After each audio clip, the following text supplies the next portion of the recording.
एक बार तुमने साइंस समझ लिया क्या है, तो इस बात को प्रूफ करने के लिए, बताने के लिए कि भाई साइंस के जो स्टेप्स हैं वो उसकी सिग्निफिकेंस समझाने के लिए, अगर तुम एनसीईआरटी पढ़ते हो तो अब वो चैप्टर ही नहीं है वैसे जिस चैप्टर से मैं बात कर रहा हूँ। बस बोल देता हूँ मैं तुम्हें, ये सब एग्ज़ाम के लिए इम्पोर्टेंट नहीं है, लेकिन तुम्हारे दिमाग में फिजिक्स का नक्शा बनाने के लिए ये हेल्पफुल रहेगा। ठीक है, तो साइंटिफिक मेथड पढ़ने के बाद जो है तुम्हें एग्ज़ाम्पल दिया जा सकता है कि अभी जैसे न्यूटन वाला मैंने आइंस्टाइन वाला एग्ज़ाम्पल दिया कि भाई जब वो नहीं समझ में आया, तो इसी तरह से न्यूटन की मैकेनिक्स से हमें एटम्स को समझने में भी बड़ी प्रॉब्लम हुई।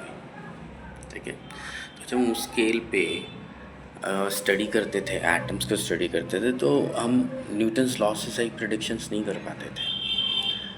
तो फिर क्वांटम मैकेनिक्स जो है उसका जन्म हुआ, वो थ्योरी आई। वो थ्योरी हमें छोटे पार्टिकल्स को बहुत हेल्पफुली समझा देती है।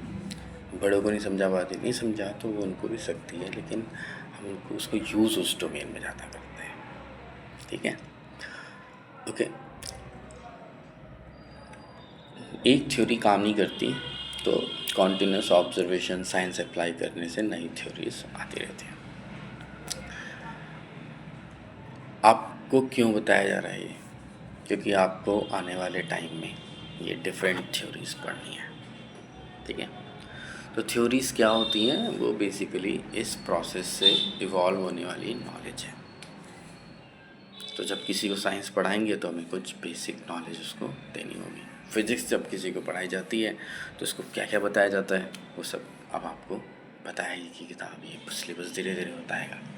ठीक है, तो सिलेबस में ये जो नेक्स्ट चीज़ है पढ़ने के लिए, उस चैप्टर में तो और भी चीज़ें थी कि साइंस के इस डिफरेंट स्टेप्स को डिस्कस किया हुआ था, लेकिन वो मैं नहीं करूँगा। कोई भी बुक लेना, कोई रेफरेंस बुक लो, कुछ भी लो। ठीक है, रेफरेंस बुक कौन सी यूज़ कर सकते हो तो जो मर्जी यूज़ कर लो। कोई भी तुम किताब वैसे चाहो तो यूज़ कर सकते हो। मुझसे पूछना चाहते हो तो अगर तुम एनसीईआरटी यूज़ करोगे तो एनसीईआरटी करो, लेकिन एनसीईआरटी भाई कोई हट गया, कोई लग गया, वो रहता है उसमें, तो कोई एक रेफरेंस बुक ज़रूर ले लेना। रेफरेंस बुक जिसमें से तुम देख सको पढ़ने के लिए। नोट दे दो मुझे और नोट्स में से मैं पढ़ लूँगा।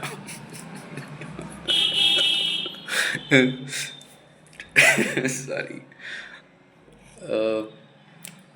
नोट्स दे दो मुझे, उसमें से मैं पढ़ लूँगा। या फिर वो तो इस 10 मिनट में क्या बताया मैंने? एक ही तो काम की बात बताई है, वो लिख लो। फॉर्मूला होता तो लिखवा देता कि भाई थ्योरीज जो हैं वो कॉन्टिन्यूस एवोल्यूशन ऑफ नॉलेज है which produce by scientific method. It's आवश्यकता है बाद में कुछ और भी आगे बढ़ो। तो ठीक है, तो ये नेक्स्ट वीडियो था, अब नेक्स्ट पार्ट में करते हैं।